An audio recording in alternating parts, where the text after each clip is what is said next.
Bismillahirrahmanirrahim. Assalamualaikum warahmatullahi wabarakatuh. Nama saya Ahmad, BIM 18650 Prodi Teknik Informatika. Kali ini saya akan mereview kembali materi dari manajemen proyek TI, yaitu tentang penjadwalan. Perkiraan yang sudah diperhitungkan di dalam bab 13 adalah banyaknya orang per hari dari usaha yang akan diperlukan untuk membuat proyek. Hal ini disebut waktu sebenarnya. Dalam bab 13 kita lihat bahwa langkah-langkah sebenarnya dalam perencanaan sebuah proyek adalah: pertama, perencanaan. Biasanya PM dan PL dalam suatu proyek kecil dan menengah menjelaskan rincian struktur kerja (WBS). Seseorang atau kelompok diberi tanggung jawab untuk setiap kegiatan pada tingkat rendah. 2. Tanggung jawab kelompok memperkirakan kegiatan-kegiatan di tingkat rendah pada seseorang atau penggunaan hari yang berjalan. 3. Tanggung jawab kelompok juga menunjukkan kegiatan sebelumnya yang diperlukan untuk setiap tugas dan menyarankan sumber yang diperlukan untuk tugas tersebut. Lalu keempat, perencana menggambarkan aktivitas jaringan kerja biasanya dalam bentuk diagram PERT. Lalu kelima, PM mengoptimalkan jaringan kerja dengan menyediakan sumber untuk setiap kegiatan. Dan terakhir, PM menghasilkan jadwal kegiatan-kegiatan. Diagram PERT. Pada awalnya PERT yang sederhana digunakan untuk menjelaskan kegiatan yang berurutan dengan menggunakan serangkaian anak panah, di mana masing-masing anak panah mewakili satu kegiatan dan diberi label dengan nama kegiatan tersebut. Contohnya A, B, dan seterusnya. Jika suatu kegiatan tidak dapat dimulai sebelum aktivitas sebelumnya selesai, buntut dari anak panah kegiatan kedua diletakkan pada kepala dari yang sebelumnya. Lanjut di jalur kritis, di mana jalur terpanjang dalam jaringan kerja dihitung dengan menambahkan namanya waktu sepanjang jalur. Lalu garis ganda menunjukkan CP lengkap. Mengetahui jalur kritis merupakan hal penting bagi PM. Jika suatu kegiatan pada CP meleset membutuhkan waktu lebih lama dari yang direncanakan, maka tanggal pengiriman proyek akan meleset. Float atau slack, suatu periode waktu di mana kegiatan dapat meleset tetapi tidak mempengaruhi CP dan tanggal pengiriman.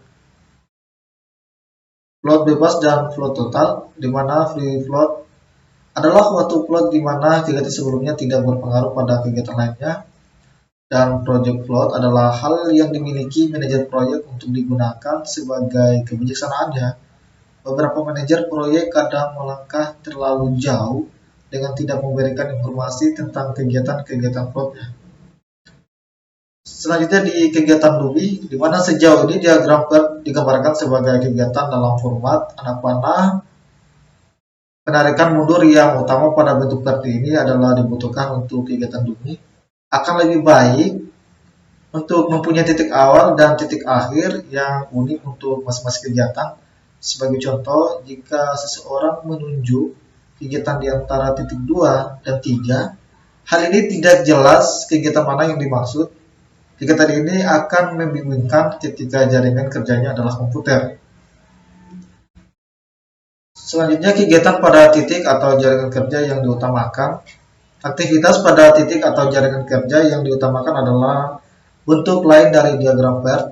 Titik-titik diberi nama dengan nama tugas dan bebas menentukan lamanya tugas. Penempatan sumber. Jika Anda mengerjakan rencana secara manual, diagram PERT merupakan diagram yang paling baik digunakan untuk menggambarkan lokasi sumber. Penempatan sumber daya manusia sangat subjektif dan tergantung pada kemampuan mereka, tetapi ada beberapa hal yang harus dipertimbangkan. Pertama, penentuan tugas kepada seseorang disesuaikan dengan tingkat kemampuan individualnya. Jangan memberikan tugas yang mudah kepada para ahli. Jangan memberikan tugas yang rumit kepada para pemula. Kedua, berikan tugas yang hampir sama pada orang yang sama. Hal ini akan mengurangi waktu untuk mempelajarinya. Lalu ketiga, berikan tugas penting pada orang yang Anda percaya. Yang disebut orang kepercayaan bukan hanya orang yang bisa menyelesaikan suatu tugas dalam waktu 3 hari, namun pada kenyataannya penyelesaiannya membutuhkan waktu sekitar 5. 4. Berikan tugas yang memerlukan komunikasi pada satu orang yang sama untuk menekan interaksi antar manusia. Lalu jangan lupa bahwa pimpinan proyek membutuhkan waktu untuk mengawasi, khususnya pada saat awal proyek. Tingkatkan sumber daya yang ada sebanyak mungkin. Lebih baik tetap mempertahankan 3 programmer dalam kesibukan selama 5 minggu berjalan daripada mempekerjakan 5 programmer selama seminggu. Tidak satupun orang untuk minggu berikutnya, 3 orang untuk minggu berikutnya, dan 7 orang untuk minggu selanjutnya.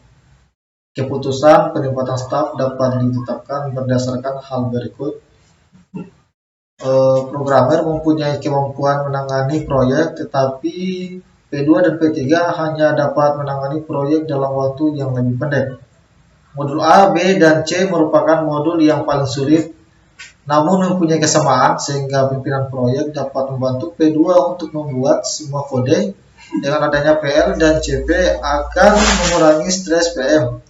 P1 merupakan seorang senior yang mampu bekerja sendiri dengan serius. Ketiga adalah pemula yang serahi menangani dokumentasi, sesuatu yang tidak adil. Catatan bahwa setiap orang bekerja pada jangka waktu yang berdekatan. Mengurangi lamanya tugas dengan menambah tenaga kerja.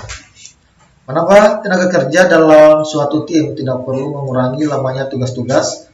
Peraturan suatu industri yang sangat menonjol yang mengarang ini sangat berguna, yaitu tambahkan sekurang-kurangnya 100% dari perkiraan waktu sebenarnya untuk setiap tambahan anggota dalam suatu tim yang profesional. Hal ini menunjukkan bahwa jika suatu orang membutuhkan 10 hari untuk mengerjakan tugas, dalam 2 orang dibutuhkan waktu 11 hari atau paling banyak 5/2 dalam 24 jam. Tambahkan 10% untuk setiap penambahan kumulatif anggota. Penempatan sumber daya non-manusia, di mana sumber daya non-manusia diperlukan untuk proyek software seperti hardware, komputer, paket software, sistem operasi, informasi, manual, pelatihan, jaminan komputer, layanan cetak, dan sebagainya. Lanjut di 3 batasan, di mana pertama kita harus menghitung 3 hal untuk setiap tugas. Hal pertama, lamanya waktu normal. Ini adalah perkiraan yang akan Anda berikan kepada manajer pertama kali. Lalu kedua, lamanya waktu minimal di mana Anda dapat menekan perubahan tugas. Lalu ketiga, biaya tambahan per hari untuk setiap perubahan. Kesimpulan untuk penyelesaian proyek, di mana beberapa asumsi dapat dibuat di sini. Pertama, tugas dapat diselesaikan, menambah tenaga kerja, dan waktu lembur belum tentu mempercepat penyelesaian proyek. Lalu kedua, tugas dapat diselesaikan sesuai pesanan. Ketiga, tugas-tugas dapat diselesaikan secara terpisah. Penyelesaian satu tugas akan mempengaruhi tugas lain. Paket komputer terbaik akan membantu semua perhitungan Anda. Jadwal atau diagram Gantt, di mana diagram Gantt adalah diagram batang yang menunjukkan waktu disebut Gantt karena ditemukannya oleh Henry Gantt.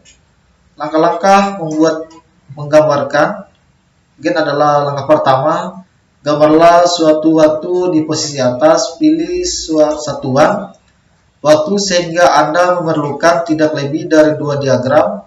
Anda akan melihat bahwa Gantt adalah buku penuntun bagi manajer proyek. Semua kalender bergantung pada informasi yang dapat dimasukkan ke dalam Gantt, dan 99% kehidupan PM bergantung pada kalender ini. Tanggal mulai pada setiap minggunya harus diberi tanda jika tersedia ruangannya. Langkah kedua, beri tanda pada kalender semua kejadian di posisi bawah. Kegiatan hari libur seperti libur, hari raya, rapat pelatihan, janji penting, dan lain-lain, semua kejadian harus dijadwalkan di sekitarnya. Ketiga, mulailah dengan kegiatan pertama, fase definisi, gambarkan dalam bentuk batang sama panjangnya.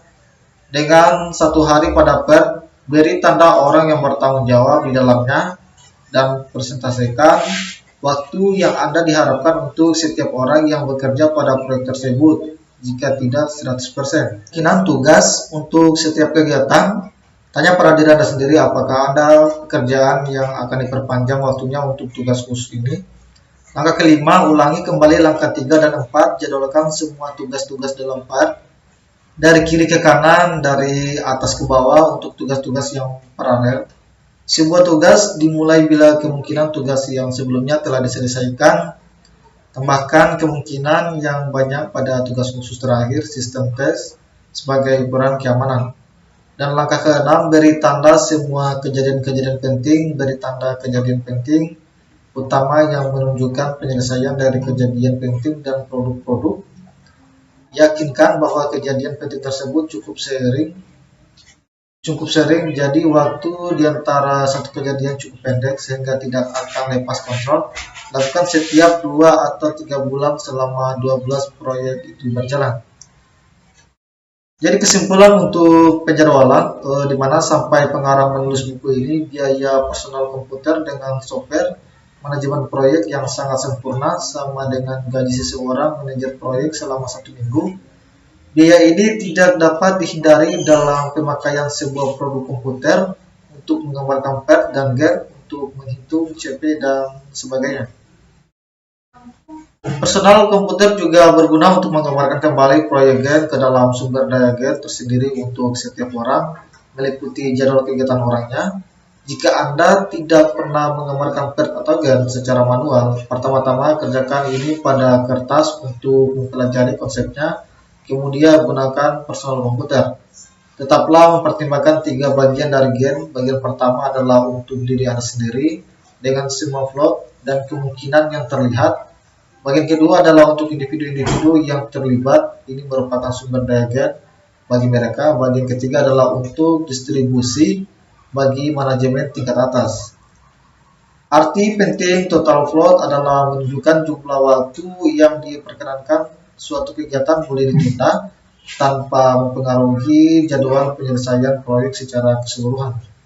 Jumlah waktu tersebut sama dengan waktu yang didapat bila semua kegiatan terdahulu dimulai seawal mungkin, sedangkan semua kegiatan berikutnya dimulai selambat mungkin. Total float ini dimiliki bersama oleh semua kegiatan yang ada pada jalur yang bersangkutan.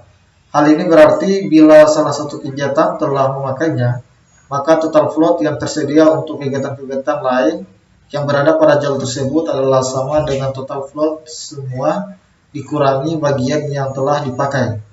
Free float adalah bila mana semua kegiatan pada jalur yang bersangkutan mulai seawal mungkin. Besarnya free float suatu kegiatan adalah sama dengan sejumlah waktu di mana penyelesaian bagian tersebut dapat ditunda tanpa mempengaruhi waktu mulai paling awal dari kegiatan berikutnya ataupun semua peristiwa yang lain pada jaringan kerja. Dengan kata lain, free float dimiliki oleh suatu kegiatan tertentu, sedangkan total float dimiliki kegiatan-kegiatan yang berada di jalur yang bersangkutan.